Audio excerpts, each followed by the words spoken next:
Hello दोस्तों, knowing knowledge में आपका बहुत बहुत स्वागत है। आज का जो हमारा सब्जेक्ट है वो एंशियंट हिस्ट्री से है और ये प्राचीन भारत का पार्ट 1 वीडियो है।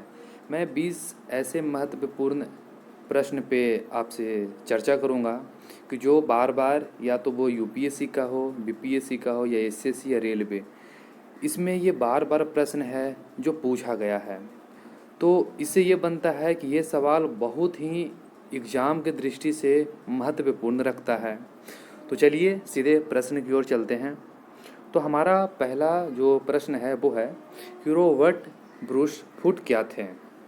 तो दोस्तों ये इंसाइक्लोपीडिया ब्रिटानिका के अनुसार रॉबर्ट ब्रूस फुट ब्रिटिश भूगर्भ वैज्ञानिक और पुरातत्वविद थे जो 1863 ईस्वी में भारत में पाषाणकालीन बस्तियों के अन्वेषण की शुरुआत की थी। तो दोस्तों इसका जो आंसर है वो तीसरा हो जाएगा। चलिए अगले पे, पशुपालन का शुरुआत है जो कब हुआ था। ये बहुत ही सिंपल सवाल है और आप लोग बहुत बार इसे देखे होंगे कि ये बार बार पूछा गया है। ये हमेशा कहीं ना कहीं आपको एग्ज़ाम में ये मिल ही गया होगा। जो इसका बता दें कि ये मध्य पाषाण काल से पशुपालन के साक्ष्य प्राप्त होने लगे थे। पशुपालन के प्रारंभिक जो साक्ष्य मध्य प्रदेश में होशंगाबाद के निकट एक आदमगढ़ पुरा स्थल और राजस्थान के भीलवाड़ा जिले में स्थित बागोर से मिलते हैं। तो इसका जो आपका आंसर हो जाएगा दोस्तों वो है मध्य पाषाण काल। अगले सवाल पे चलते हैं। अगला सवाल है कि खदानों की कृषि सर्वप्रथम कहाँ प्रारंभ हुई थी।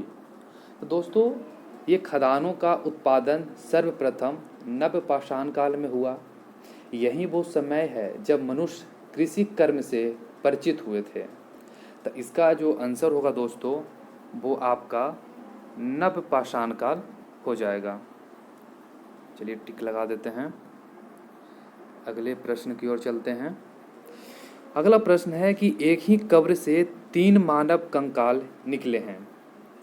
तो ये आपके सामने ऑप्शन है, कुछ आप लोग का भी समय दूंगा 5 सेकंड का कि आप लोग कमेंट में इसका आंसर आप लोग ज़रूर बताएं। दोस्तों ये जो मध्य गंगा घाटी के प्रतापगढ़ जिले में स्थित सराय नाहरराय या महदहा तथा दमदमा का उत्खनन हुआ है।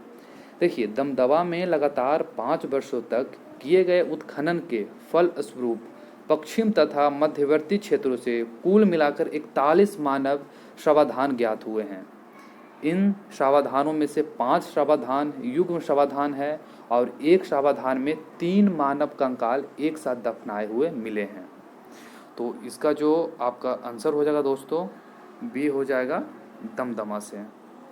ठीक है, जल्दी जल्दी इसको पूरा करते हैं। अगला है कि भारत में मानव का सर्वप्रथम साक्ष्य कहाँ मिलता है। तो दोस्तों ये भारत में मानव का सर्वप्रथम साक्ष्य है जो मध्य प्रदेश के पश्चिमी जो नर्मदा क्षेत्र में मिला है, जिसका खोज मैं बता दूं कि 1982 में की गई थी। तो इसका जो आंसर हो जाएगा आपको दोस्तों वो नर्मदा घाटी हो जाएगा। आगे चलते हैं।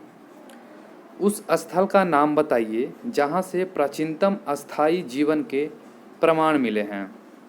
दोस्तों ये बहुत ही ईजी है, आप लोग का समय दूंगा। ये बहुत ईजी है जो आपको बार बार ही पूछा जाता है। चलिए इसका आंसर मेहरगढ़ होगा। अगले प्रश्न की ओर चलते हैं। नाबदा टोली का उत्खनन किसने किया था। आप लोग बताइए, मैं वेट करूंगा, 5 सेकंड का टाइम है। देखिए दोस्तों नाबदा टोली है जो मध्य प्रदेश का उत्खनन जो दक्कन कॉलेज और पूना के जो प्रोफेसर HD सांकालिया ने कराया था। तो जो इसका आंसर हो जाएगा दोस्तों वो HD सांकालिया जो 3 नंबर पे है। ठीक है, ये मध्य प्रदेश के उत्खनन जो दक्कन कॉलेज पूना के प्रोफेसर थे। ठीक है, और अगले प्रश्न पे ये नाबदा टोली किस राज्य में है? तो दोस्तों मैंने पहले ही बताया था, ये मध्य प्रदेश। पता होगा आपको, कमेंट में मुझे ज़रूर बताएं, ठीक है। कमेंट में मुझे हर प्रश्न का आंसर आप लोग सीरियल वाइज ज़रूर लिख के मुझे भेजें, ताकि मैं देख सकूं कि आप लोग का प्रिपरेशन कितने स्तर पे सही है। चलिए अगले प्रश्न की ओर, कि राख का टीला किस नवपाषाणिक स्थल से संबंधित है? राख का टीला, ये बहुत बार दिमाग में प्रश्न आया होगा दोस्तों। ये तो मैं बता दूं कि कर्नाटक में मैसूर के पास बेल्लारी जनपद में स्थित संगन कल्लू नामक नवपाषाण कालीन पुरास्थल से राख के टीले प्राप्त हुए हैं। तो इसका ऑप्शन में आपका संगन कल्लू दिया हुआ है दोस्तों, तो ये आपका सही हो जाएगा। अगले प्रश्न की ओर आते हैं दोस्तों।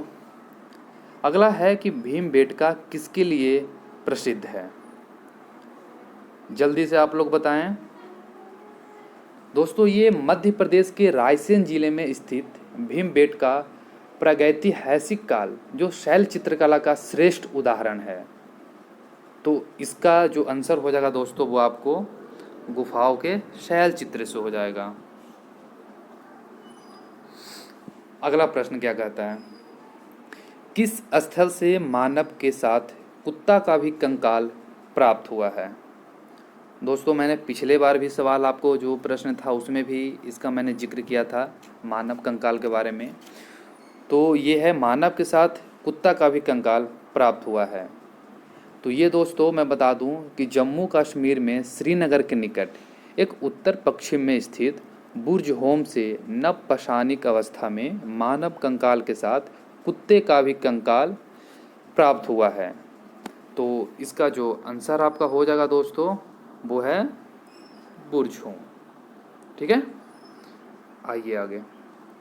भारतीय पुरातत्व का जनक किसे कहा गया है?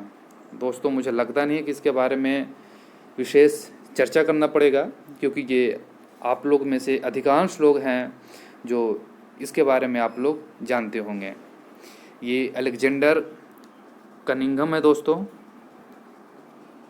ये मैं बता दूं कि ये 1814 से लेकर 1893 ईस्वी तक एक ब्रिटिश सेनाधिकारी के रूप में बंगाल इंजीनियर्स के साथ काम करने के लिए तैनात किया गया था, और उन्हें ही भारतीय पुरातत्व के जनक के रूप में जाना जाता है। आइए अगले सवाल पे। राष्ट्रीय मानव संग्रहालय कहाँ है? दोस्तों ये जल्दी बताइए। ये दोस्तों आपका गुवाहाटी में है, और ये जिसका नाम बदलकर इंदिरा गांधी राष्ट्रीय मानव संग्रहालय कर दिया गया है, जो मध्य प्रदेश के भोपाल में। सॉरी दोस्तों, मैंने इसका गुवाहाटी पहले बताया था, लेकिन गुवाहाटी नहीं, ये आपका भोपाल होगा आंसर। आइए अगले प्रश्न की ओर। सिंधु घाटी की सभ्यता गैर आर्य थी, क्यों? दोस्तों इस पे बहुत सा वाद विवाद हुआ है कि आर्य के आने से पहले या आर्य के जो विलुप्त हुए हैं उसके बाद बहुत सी ऐसी समस्याएं हैं। तो खैर उस पर हमें चर्चा नहीं करना है, आपको सीधे प्रश्न पे ही आना है कि जो सिंधु घाटी की सभ्यता थी वो गैर आर्य मुख्य रूप से इसलिए थी क्योंकि वो नगरीय सभ्यता थी, जबकि आर्य सभ्यता ग्रामीण थी। तो इसका आंसर आपको हो जाएगा ए, नगरीय सभ्यता। अगला प्रश्न है, सिंधु घाटी सभ्यता को आर्यों से पूरब की रखे जाने का महत्वपूर्ण कारण है क्या? दोस्तों तो ये सिंधु घाटी सभ्यता लिपि ज्ञान और नगर नियोजन के संदर्भ में प्रारंभिक आर्यों से अधिक विकसित थी। अगर मैं बोलूं तो पुरातात्विक साक्ष्यों में अलग अलग कालों में पाए गए मृद भांड ही सिंधु घाटी सभ्यता को आर्यों से पूर्व का सिद्ध करते हैं। तो इसका आपका जो आंसर है दोस्तों वो हो जाएगा चौथा, मृद भांड। अगला सवाल है, भारत में चांदी की उपलब्धता के प्राचीनतम साक्ष्य मिलते हैं। तो ये दोस्तों आपका जो हड़प्पा वासियों को चांदी की जानकारी थी, मोहनजोदड़ो और हड़प्पा के निवासियों के मध्य इसके विधिवत प्रयोग के साक्ष्य मिलते हैं। ये लोग राजस्थान की जावर और अजमेर खानों से चांदी प्राप्त करते रहे होंगे। तो जो इसका आपका आंसर हो जाएगा दोस्तों वो आपको हड़प्पा संस्कृति हो जाएगा। अगला है मूर्ति पूजा का प्रारंभ कब से माना जाता है? मूर्ति पूजा, ये दोस्तों आपके सामने ऐसा ऑप्शन दिया हुआ है कि आपको लगेगा कि इसमें से बहुत सा कन्फ्यूजन वाले ऑप्शन है ये।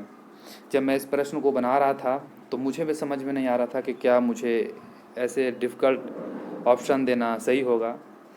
खैर, आपके सामने ये प्रश्न है तो मैं बता दूं कि मूर्ति पूजा का प्रारंभ पूर्व आर्य काल से माना जाता है। सैंधव सभ्यता में मूर्ति पूजा प्रचलित थी। इसके उदाहरण अनेक सैंधव पुरास्थलों से प्राप्त मातृ देवी की मृण मूर्तियों से है। तो जो इसका आपका आंसर हो जाएगा दोस्तों वो है प्री आर्यन, जिसको पूर्व आर्य कहते हैं। एक जुता हुआ खेत की खोज की गई थी। तो ये दोस्तों सिंपल सा ये है, आपका आंसर इसका जुता हुआ खेत का कालीबंगा से है। अगला प्रश्न है हड़प्पा किस नदी के किनारे स्थित है? तो दोस्तों हड़प्पा है जो रावी नदी के किनारे ये स्थित है। अगला है विशाल स्नानागार कहाँ पाया गया था? तो ये दोस्तों अधिकतर लोग को तो ये पता ही होगा, लेकिन मैं बता दूं कि ये इसकी जो लंबाई है वो उत्तर से दक्षिण की ओर 55 मीटर और चौड़ाई पूरब से पश्चिम दिशा की ओर 33 मीटर है। तो जो इसका आंसर आपका हो जाएगा दोस्तों वो मोहनजोदड़ो है। थैंक्स फॉर वाचिंग दोस्तों। मुझे बताएं आपको ये वीडियो कैसा लगा और कमेंट में प्रत्येक प्रश्न का जवाब आप मुझे सीरियल